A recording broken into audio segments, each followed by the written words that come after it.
Okay, so the purpose of this video is to rectify my massive oversight in the last video.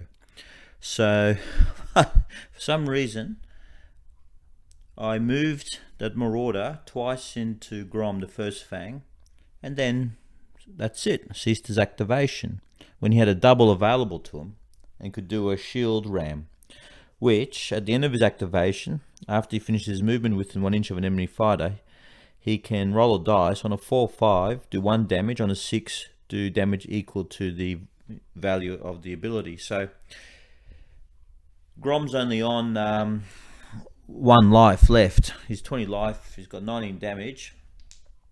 So I'm going to now make that roll. And using the black dice, 4, 5, 6. Slave to Darkness wins the game and Grom goes down, but on a 1 to 3, then it is as it ended last video. So here we go. Oh, okay. Alright, so that changes the outcome of the last video. So I'm going to have to redo the ending now. So let's see. He does not get to be defeated by Grom. Striker, Demon Blood, actually survives. And it's actually... Sadly, the legendary Grom gets bested by the shield of this courageous Marauder. So let's see, what would the differences be? I should go through now all the glory points and so forth, but I'll roll a destiny dice now for Striker to see if he gets... No, so he doesn't get a destiny, he needs a 6. And... what else do I need to change? The glory points. So as it turns out, then the Slaves of Darkness will get 3 extra glory points because they have downed the leader. And actually, yeah, down the leader. Actually, if they kill, they actually will get 4 because they down the leader. They knocked out the whole enemy warband.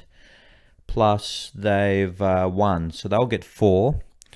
So I'll up them by 4, and I'll have to bring Untamed Beasts down by 3 because they did not knock out Striker, Demon Claw, the leader, Demon Blood. So I keep saying Demon Claw, and they also did not win. So I'm just gonna have to modify that now.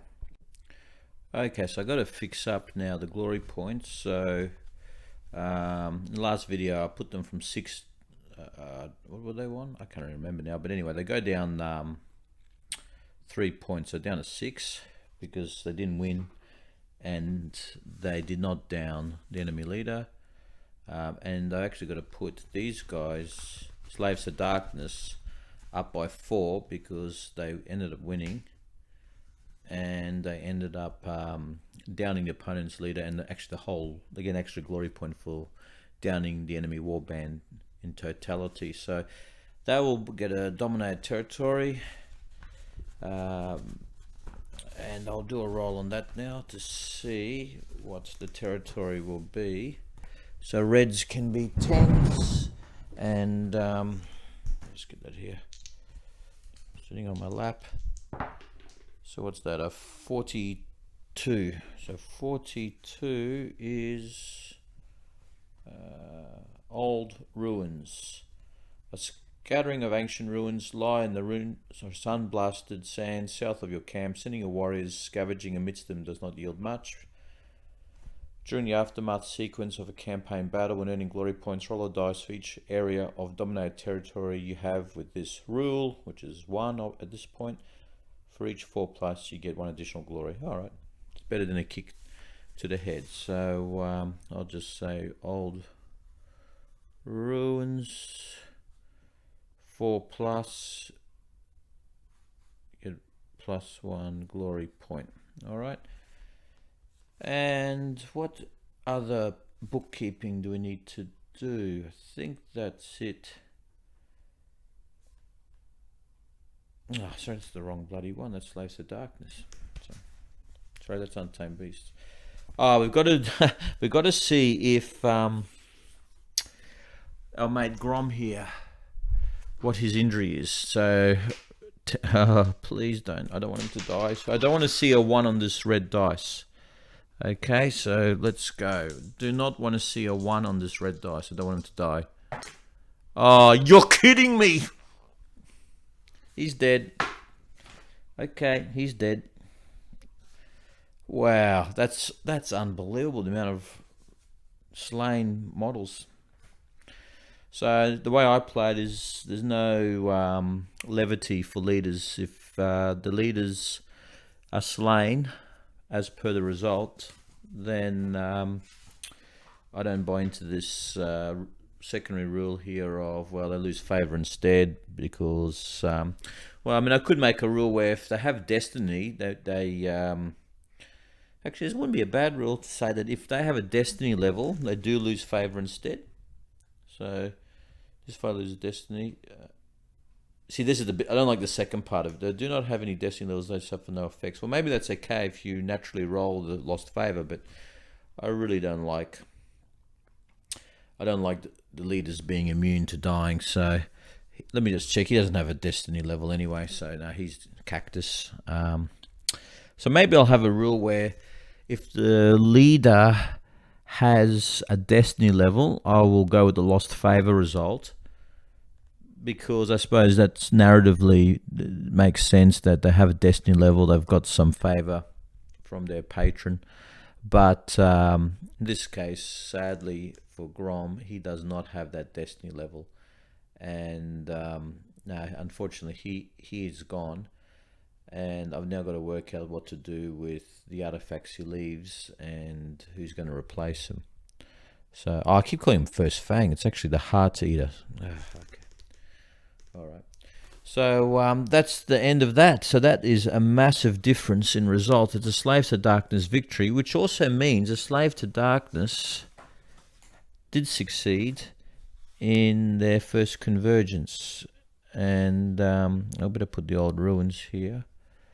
And so we'll see where they go to from here. But that is, it turned out that they actually did win it. Oh, they did lose. That's right. They did lose a couple of guys in that. Maybe I shouldn't get the extra terrain, dominated territory then. Oh, well, I've already rolled it now. But, oh, man, that means they're going to go in a little bit. They do have, because they've got the 2 terror, they get a plus 100 points. They can take a thrall now. So maybe that will get them through the next one. All right. Okay. So now I come to determining the artifact of power that Striker Demon Blood has earned through pleasing his patrons from as a result of the decapitation. Actually, I wouldn't say decapitation. It was a shield slam from, but I suppose the assassination of Grom, the Heart Eater. So, looking now at the campaign that the Slaves to Darkness are on, the Shadow of the Varan Spire, they've completed the first convergence, and there's 3 options here. They've got the Doombringer's Helm, which adds 1 to the value of abilities used by the bearer. The Icon of Undivided Glory, which adds 1 to the attack and strength once per battle, made by friendly fighters while they are within 3 inches. Very powerful one. And but you've got to use it as an action, I suppose, which is a little bit limiting. And the Wicked Shield. So while the bearer has 5 or more damage points allocated to them, add 2 to the attack's characteristic of attack actions made by them.